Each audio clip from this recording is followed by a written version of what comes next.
Hi friends, welcome back to மனை special food. இந்த வீடியோவில் நம்ம ரொம்ப சூப்பரான ஒரு ட்ரெடிஷ்னல் ரெசிபி தான் எப்படி செய்கிறது அப்படின்னு பார்க்க போகிறோம்.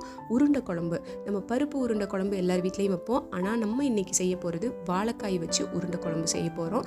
அதனால் அந்த வாழைக்காயை வேக வச்சு உருண்டை பிடிச்சி நம்ம அழகாக அந்த வாழைக்காய் உருண்டை குழம்பு செய்ய போகிறோம். அதுக்கு நான் இங்கே 3 வாழைக்காய் எடுத்திருக்கேன். அந்த 3 வாழைக்காயும் நம்ம அப்படியே 2 பீஸாக கட் பண்ணிவிட்டு அந்த காம்பெல்லாம் கட் பண்ணி தூக்கி போட்டுட்டு ஒரு குக்கரில் இதை அப்படியே வச்சு வேக வைக்க போகிறோம். இதை வேக வைக்கும்போது உப்பெல்லாம் எதுவும் சேர்க்க வேண்டாம். ஜஸ்ட்டு அந்த வாழைக்காயை மட்டும் நான் அந்த குக்கரில் இந்த மாதிரி சேர்த்துருக்கேன். சேர்த்துட்டு இது வேகிற அளவுக்கு தண்ணி ஒரு 2 கிளாஸ் சேர்த்தா போதும். சேர்த்துட்டு இப்போ இதை நான் இப்படியே மூடி ஒரு 2 விசில் மட்டும் நம்ம அப்படியே விட்டுட்டு ஸ்டவ்வை ஆஃப் பண்ணிடலாம். இப்போ ஏர் ரிலீஸ் ஆன பிறகு இந்த குக்கர் மூடியை ஓப்பன் பண்ணிப்போம்.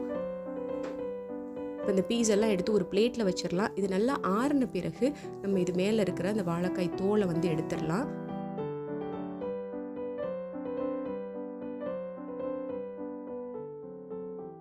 இன்னுமே கொஞ்சம் சூடாக இருக்குது. நல்லா ஆறின பிறகு கூட நம்ம உரிச்சு எடுத்துடலாம்.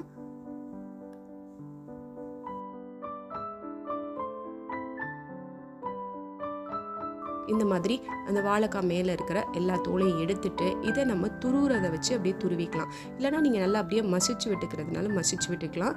எனக்கு அந்த மசிக்கிறது கொஞ்சம் கஷ்டமாக தெரியும். அதனால் நான் இந்த மாதிரி துருவுறதை வச்சு ஈஸியாக துருவிடுறேன்.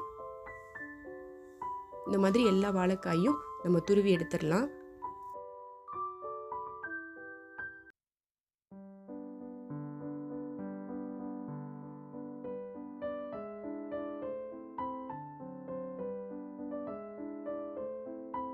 துருவிட்டு நான் இங்கே சின்ன வெங்காயம் நிறைய கட் பண்ணி வச்சுருக்கேன். ஒரு 20-30 சின்ன வெங்காயத்துக்கிட்ட நல்லா பொடியை கட் பண்ணி வச்சுருக்கேன். அதை அப்படியே பிசைஞ்சு விட்டுட்டு நான் இது கூட சேர்த்துக்கிறேன். இந்த வெங்காயத்தை சேர்த்துட்டு இது கூடவே காரத்துக்கு ஏற்ற அளவு மிளகாய் தூள் சேர்த்துக்கலாம். நான் இங்கே 1.5 டீஸ்பூன் மிளகாய் தூள், 1 டீஸ்பூன் கரம் மசாலா தூள், அப்புறம் இதுக்கு தேவையான அளவு உப்பு, 1.5 டீஸ்பூன் இஞ்சி பூண்டு பேஸ்ட்டு, கொஞ்சம் கொத்தமல்லி இலை, கருவேப்பிலை இலை, புதினா இலை, இந்த மாதிரி இலையெல்லாம் நம்ம சேர்த்துக்கலாம். நான் இன்றைக்கி கருவேப்பிலை இலை மட்டும் சேர்த்துக்கிறேன். இது எல்லாம் சேர்த்துட்டு இது கூட அந்த பைண்டிங்காக நல்லா அந்த உருட்டுறதுக்கு அந்த ஷேப் நல்லா வர்றதுக்காக நம்ம இது கூட ஒரு 4 டீஸ்பூன் கிட்ட கடலை மாவு சேர்த்துக்கலாம்.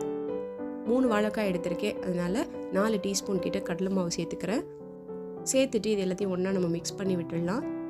மிக்ஸ் பண்ணி விட்டுட்டு கொஞ்சம் கொஞ்சமாக தண்ணி தெளித்து நம்ம நல்லா உருண்டை உருட்டுற மாதிரி இது ரெடி பண்ணிக்கலாம். ஒரு மாவு ரெடி பண்ணுற மாதிரி. இப்போ நமக்கு கரெக்டான கன்சிஸ்டன்சியில் இருக்குது. இது அப்படியே எடுத்து உருண்டையாக நான் உருட்டி வச்சுக்கிறேன். ரொம்ப தண்ணி சேர்த்துட வேண்டாம், இந்த அளவுக்கு இருந்தால் போதும். இந்த மாதிரி உருண்டையாக உருட்டி வச்சிடலாம். நான் இங்கே ஒரு பாதி உருண்டை உருட்டிட்டேன். ஏற்கனவே கடாயில் ஆயில் சேர்த்து வச்சுருக்கேன். அது கொஞ்சம் சூடாக இருக்குது. இந்த பாதியை எடுத்து இப்போ நம்ம பொரிச்சு எடுத்துக்கலாம். அது வேகும்போது நம்ம மீதி பாதியையும் ரெடி பண்ணிக்கலாம். இந்த மாதிரி மிதமான சூட்டில் இந்த உருண்டை எல்லாத்தையும் போட்டு நம்ம அழகாக பொரிச்சு எடுத்துக்கலாம். அடுப்பை மீடியம் ஃப்ளேமில் வச்சுட்டு இந்த உருண்டையெல்லாம் போட்டுட்டு அப்படியே எல்லா பக்கமும் நம்ம திருப்பி விட்டு வேக வச்சு எடுத்துடலாம். ஏற்கனவே வேக வச்சது தான், கொஞ்சம் அப்படியே நல்லா ரோஸ்ட் ஆன பிறகு நம்ம எடுத்துடலாம். இப்போ இது இன்னும் கொஞ்சம் ரோஸ்ட் ஆகட்டும். இந்த ஆயிலில் நம்ம மீதி பாதி வச்சுருந்தோம்ல பிளேட்டில், அதை வந்துட்டு நான் உருண்டையாக உருட்டாமல் அப்படியே சின்ன சின்ன பக்கோடாவாக குழந்தைங்களுக்கு சுட்டு கொடுக்கலாம் அப்படின்னு சொல்லிட்டு கொஞ்சம் ஒரு 2-3 டீஸ்பூன் கிட்ட அரிசி மாவு சேர்த்து பிசைஞ்சிக்கிறேன். இந்த மாதிரி ரெடி பண்ணி வச்சுட்டு இதை நம்ம அப்படியே அந்த ஆயிலில் அப்படியே குட்டி குட்டி பக்கோடா மாதிரி போட்டு எடுத்தோம்னா நல்லா சூப்பராக இருக்கும். அதை வந்துட்டு நம்ம தனியாக குழம்புல போடாமல் சும்மா சாப்பிட்றதுக்கே வச்சுக்கலாம். நான் அதை வந்து கர்ட் ரைஸ் தொட்டுக்கிறதுக்காக அது கொஞ்சம் ரெடி பண்ணிட்டேன் தனியாக. அதனால் இப்போ இந்த ஆயிலில் வேகிறது மட்டும்தான் வச்சு நம்ம குழம்பு செய்ய போகிறோம்.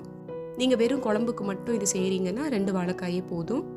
இப்போ பாருங்கள், உருண்டையெல்லாம் அழகாக ரோஸ்ட் ஆகிடுச்சு. நான் இதை எடுத்துடுறேன். ஆயிலேருந்து எடுத்து இந்த மாதிரி ஒரு பிளேட்டில் வச்சுட்டு அடுத்து மீதி இருக்கிறத இந்த மாதிரி பக்கோடா மாதிரி நான் போட்டு ஆயிலில் பொரிச்சு எடுத்துடுறேன்.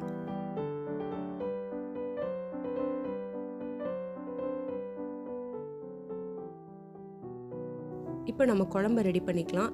ஒரு கடாய் அடுப்பில் வச்சுட்டு அதில் 4 டீஸ்பூன் கிட்ட ஆயில் சேர்த்துட்டு கொஞ்சம் கரம் மசாலாஸ்லாம் சேர்த்துக்கலாம். 2 கிராம்பு, 2 ஏலக்காய், ஒரு சின்ன துண்டு பட்டை, 2 பிரிஞ்சி இலை, இதெல்லாம் சேர்த்துட்டு அதெல்லாம் நல்லா பொரிஞ்சதும் ஒரு பெரிய வெங்காயம் பொடியை கட் பண்ணி வச்சுருக்கேன். அதை இது கூட சேர்த்து நல்லா வதக்கி விட்டுக்கலாம். வெங்காயம் நல்லா வதங்கினதும் 1.5 டீஸ்பூன் இஞ்சி பூண்டு பேஸ்ட்டு சேர்த்து அதையும் நல்லா வதக்கி விட்டுடலாம்.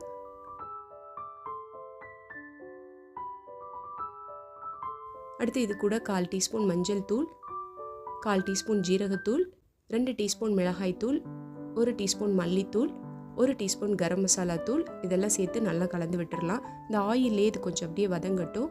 அடுப்பை சிம்மில் வச்சுக்கலாம். இந்த மசாலா தூள்லாம் கரிஞ்சிடாமல் அந்த ஆயிலில் லைட்டாக அப்படியே வதக்கி விட்டுப்போம். அடுப்பை சிம்லேயே வச்சு நல்லா வதங்கிருச்சு பாருங்கள். நல்லா இந்த மாதிரி வதங்கின பிறகு 2 மீடியம் சைஸ் தக்காளியை அரைச்சி பேஸ்ட்டாக நம்ம இது கூட சேர்த்து மிக்ஸ் பண்ணி விட்டுடலாம்.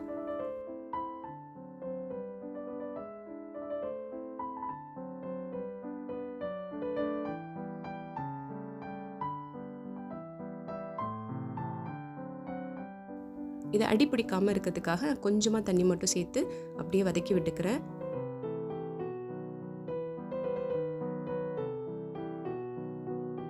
நல்லா தக்காளியே இது கூட சேர்ந்து நல்லா வதங்கி இந்த மாதிரி ஆயில் ரிலீஸ் ஆகி வந்த பிறகு நம்ம இதில் தண்ணி சேர்த்துக்கலாம். இந்த மாதிரி செஞ்சோன்னா குழம்பு ரொம்ப நல்ல டேஸ்ட்டாக இருக்கும்.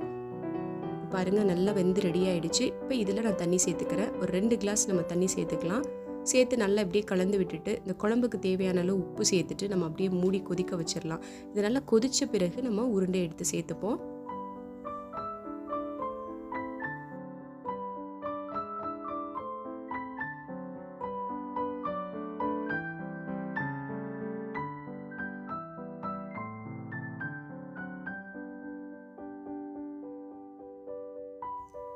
ஒரு 7 நிமிஷம் வரைக்கும் நம்ம வச்சுருந்தாலே குழம்பு நல்லா கொதிச்சிரும். இப்போ இதில் நம்ம ரோஸ்ட் பண்ணி வச்சுருக்க அந்த உருண்டையெல்லாம் எடுத்து சேர்த்துக்கிறேன்.